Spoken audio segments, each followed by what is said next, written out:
일단은 어쨌든 조만간에 일기 쓰고 낭독하고 노래하는 이내 책방에 오신 여러분 환영합니다.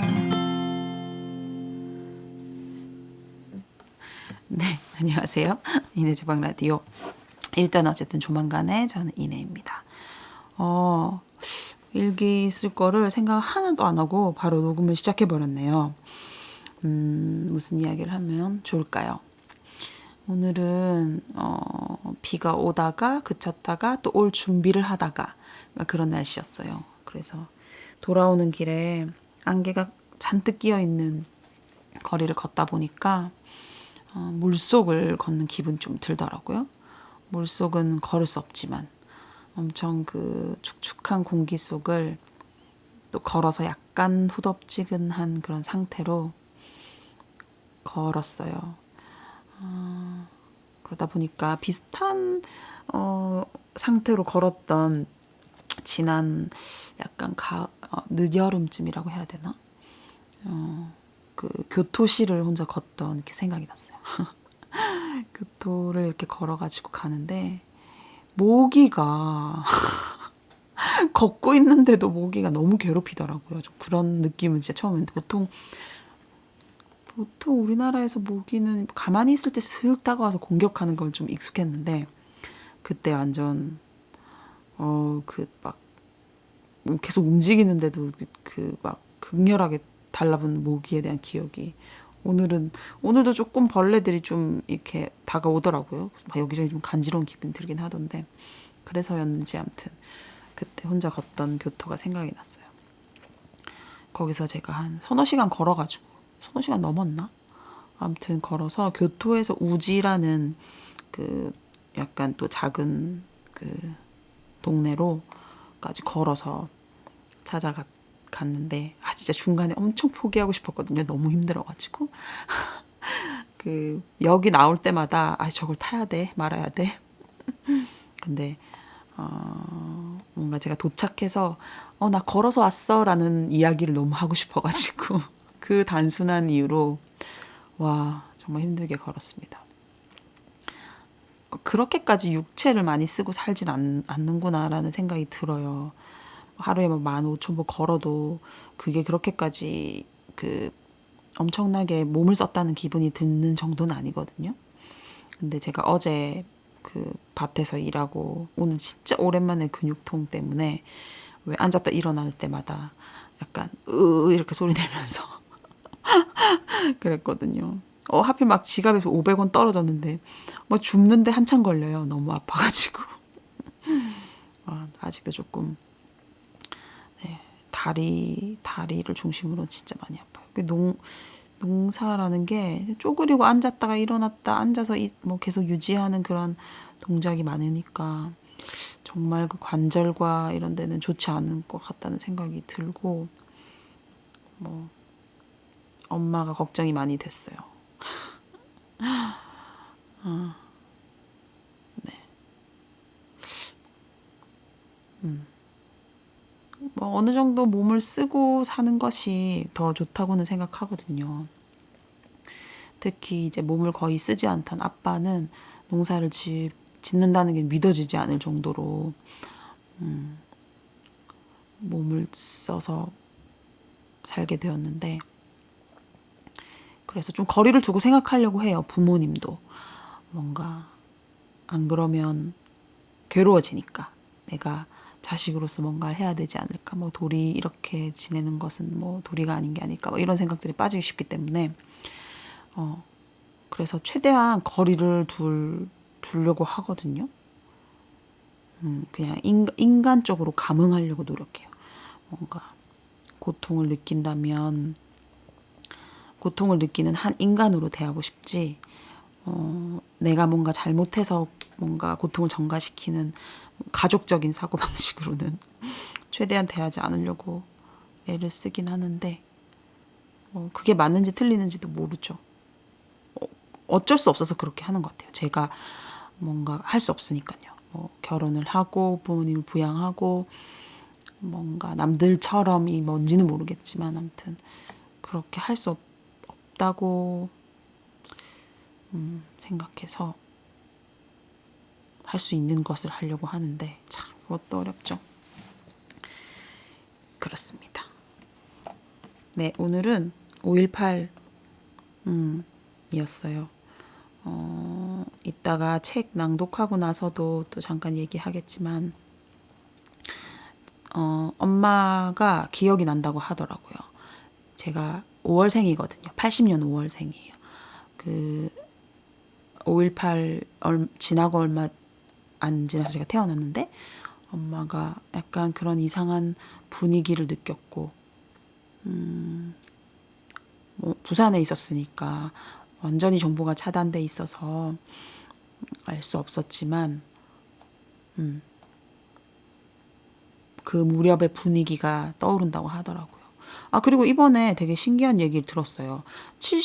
80년대 초반이었나? 79년도, 80년대 초반? 그때 엄마가 안동에 갔다가 그 기차를 타고 부산으로 내려왔는데 아마 그때도 제가 뱃속에 있었을 것 같은데 동대구역쯤에서 엄청나게 많은 무리의 군인들이 부상을 입고 그 기차 안에 있었던 게 기억이 난대요. 그래서 뭐 무슨 일이 있었는지는 모르지만 뭔가 당시에 군대 안에 막 구테타 같은 것들도 막 있던 시절이니까 그런 게 있지 않았을까 막연하게 생각했다고 하더라고요. 그래서 약간 진짜 신기했어요. 엄마가 살던 시대, 그렇게 멀지 않은 시대인데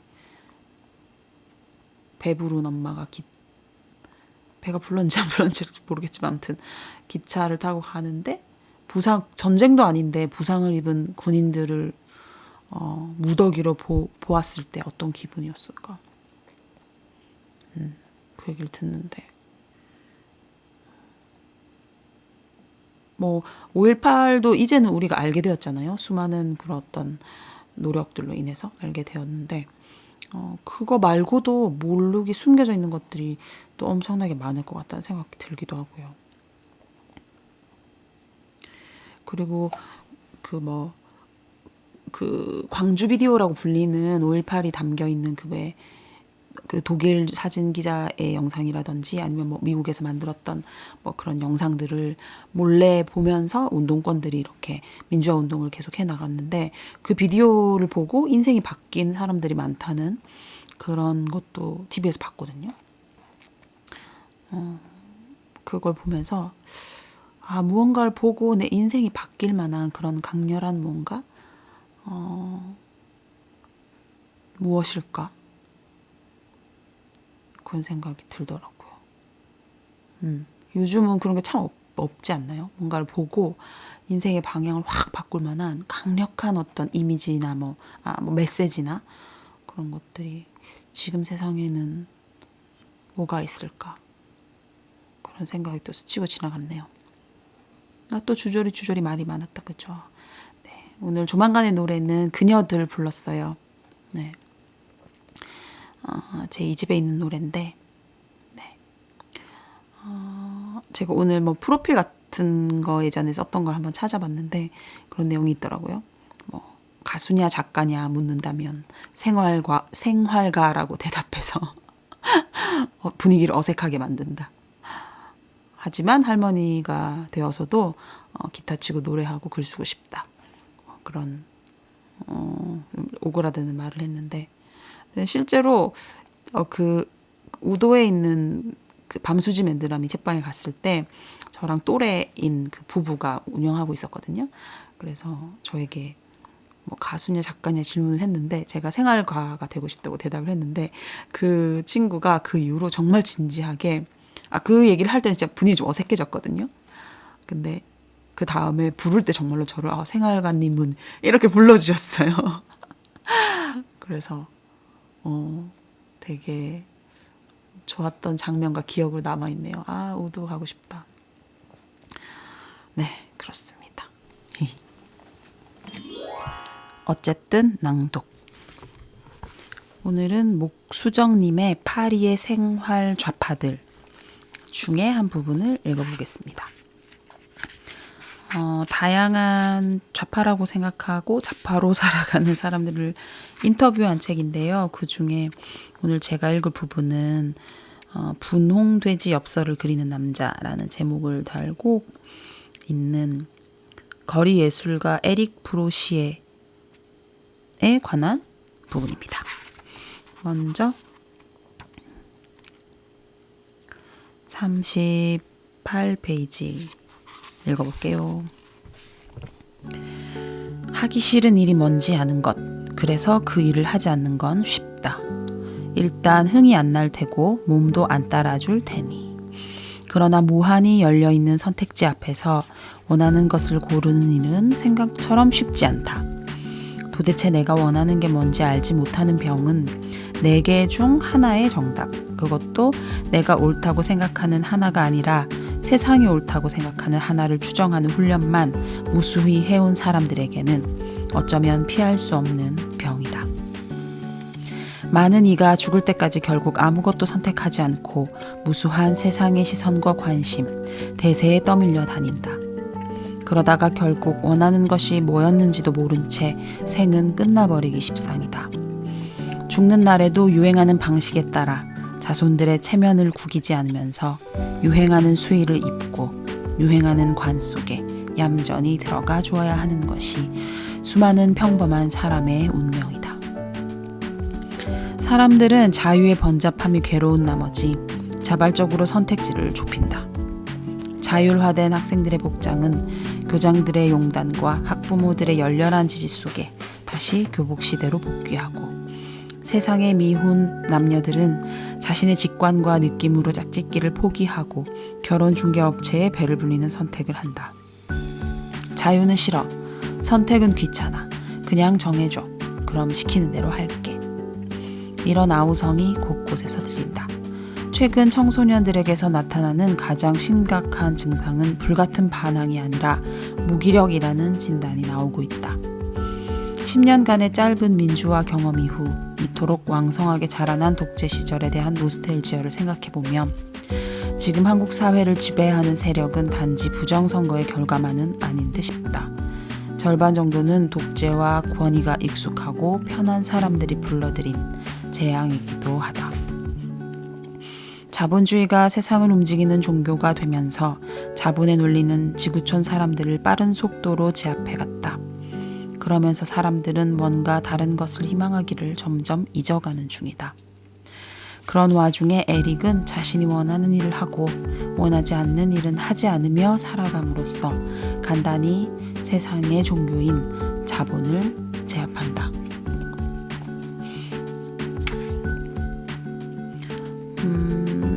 그리고 뒷부분에는 Q&A 식으로 질문과 대답으로 좀 이어져요. 그 중에 마지막 그 질문에 대한 대답이 굉장히 인상적이어서 그 부분 한번 읽어볼게요. 우선 스스로 좌파라고 생각하는가? 당신이 생각하는 좌파란 무엇인가? 라는 질문에 대한 대답 한번 읽어볼게요. 좌파라? 그런 것 같다. 부모님과 조부모님이 모두 좌파였던 탓에 지극히 자연스럽게 좌파적 사고로 살아왔다. 살면서 그리고 일하면서 돈을 먼저 생각한 적이 없다. 단순하게 말하자면 좌파와 우파는 돈에 부여하는 가치의 우선순위에 따라 구분되는 것 같다. 나는 사람들과 함께 기쁨을 나누는 것에 우선순위를 둔다.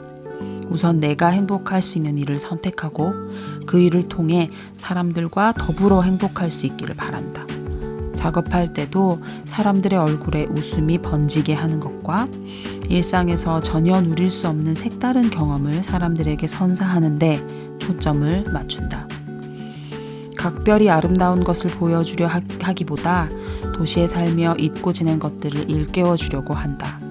물질적 보상은 내가 이 일을 계속하며 생활할 수 있을 만큼만 주어지면 충분하다. 또 하나 내가 중요하게 생각하는 것은 자유다. 자유롭게 시간을 운용하고 작업을 선택하는데 돈에 초점을 맞추기 시작하면 이 모든 것을 잃고 만다. 그런 점에서 나는 충분히 풍요로운 좌파다. 아직 이루지 못한 꿈이 있나? 그 크고 멋진 트럭을 한 대 갖고 싶다. 트럭 내부를 완전히 개조한 뒤 작업에 필요한 것을 모두 싣고 다니면서 공연도 하고 축제도 벌이고 싶다. 일하다가 재능이 뛰어난 사람들을 만나면 그들과 함께 다른 일을 벌이고 싶어진다. 그 트럭을 완성하려면 그들 모두의 재능이 필요하다. 새로운 프로젝트를 구상하게 되면 바로 그것이 나를 움직인다. 그리고 조금씩 움직이다 보면 도움을 주는 사람들이 하나둘 모여든다. 중요한 것은 누군가 나에게 일을 시키기 전에 한 발 먼저 앞서서 자신이 할 일을 구상하고 그것을 실현하기 위해 첫 발을 내딛는 일이다. 그것이 내 삶의 진정한 주인이 되는 방법이다. 네, 오늘 여기까지 읽어보겠습니다. 오랜만에 이 책을 꺼내서 이 부분을 다시 봤어요. 다른 건 없고 오늘 5.18 40주년 광주 민주화운동 40주년 되는 날이니까 어떤 걸 읽으면 좋을까 생각하다가 이 책이 생각이 났어요. 최근 들어서 제가 사실은 그 광주 민주화 운동과 운명을 같이 해요. 왜냐하면 80년도에 태어났기 때문인데요. 최근에 들어서 제 삶을 돌아보게 되었는데 하기 싫은 건 정말 안 하는 방향으로 살아온 것 같아요. 뭐가 하고 싶었고 뭘 이루려고 했고 그걸 이뤘는지 뭐 이런 거는 잘 모르겠지만 하기 싫은 건 절대로 안 하는 선택을 한 것이 지금의 삶을 만드는데 되게 중요한 키 포인트가 아니었을까 뭐 그런 생각을 해봤어요. 오늘 여기 나온 것처럼 뭔가 자유롭게 내 스스로 선택하는 것에 대해서는 늘 열등감이 있었어요. 어떤 일이 주어졌을 때 거기서 싫은 것을 걸러내고 약속한 것을 지켜내는 방식으로 뭔가 해오긴 했는데 역시 자유는 참 어렵고 선택은 더 어렵죠. 교육 때문이었을지 아니면 정말 뭐 여기서 나온 것처럼 독재의 끄트머리의 문화를 경험했기 때문인지 뭐 여러 가지 이유들이 있겠지만 그럼에도 불구하고 이런 책들을 읽을 때 마음속에 동경이 생겨요. 마지막에 이분이 막 크고 멋진 트럭을 한 대 갖고 다니면서 그동안 해왔던 거리 예술을 그걸 통해서 하고 싶다는 새로운 꿈을 꾸고 그리고 누가 시키기 전에 한 발 먼저서 할 일을 하는 것 그게 이제 삶의 주인이 되는 방법이라고 나오잖아요. 이 부분은 늘 어렵고 잘 안 되는 부분이기도 하고 뭐 한 번 한두 번 할 수 있지만 그걸 유지하고 계속해 나가고 막 삶의 형식이 되고 하는 것까지는 또 다른 문제인 것 같아요. 네. 뭐 또 횡설수설했죠. 오늘의 어쨌든 낭독은 파리의 생활 좌파들 중에 한 부분을 읽어보았습니다. 조만간의 노래.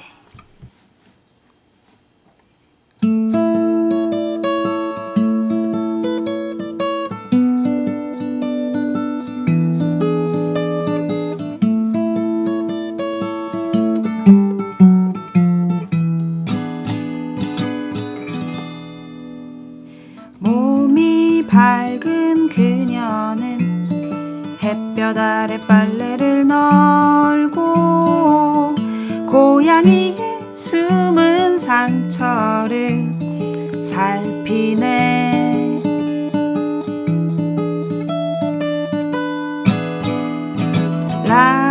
랄라라라 랄라라라 랄라라라 라랄라.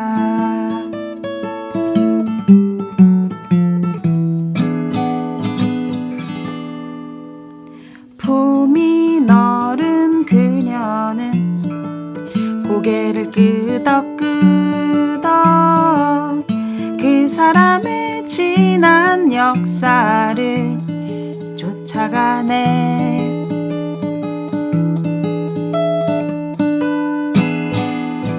랄라라라 랄라라라 랄라라라 라랄라.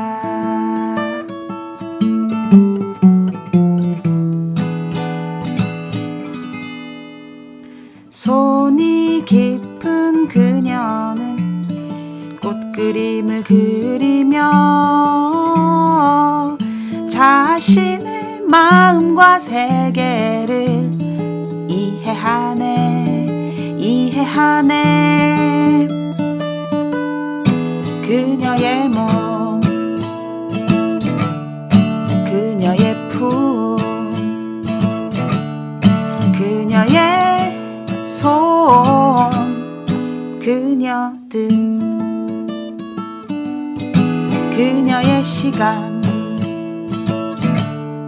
그녀의 눈물, 그녀의 노래, 그녀들.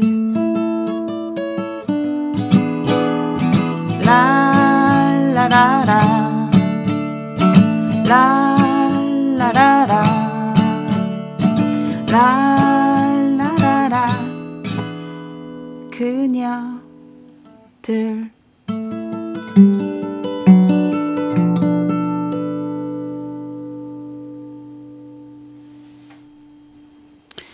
네, 오늘도 이내 책방 라디오 일단 어쨌든 조만간에 함께 해주셔서 고맙습니다.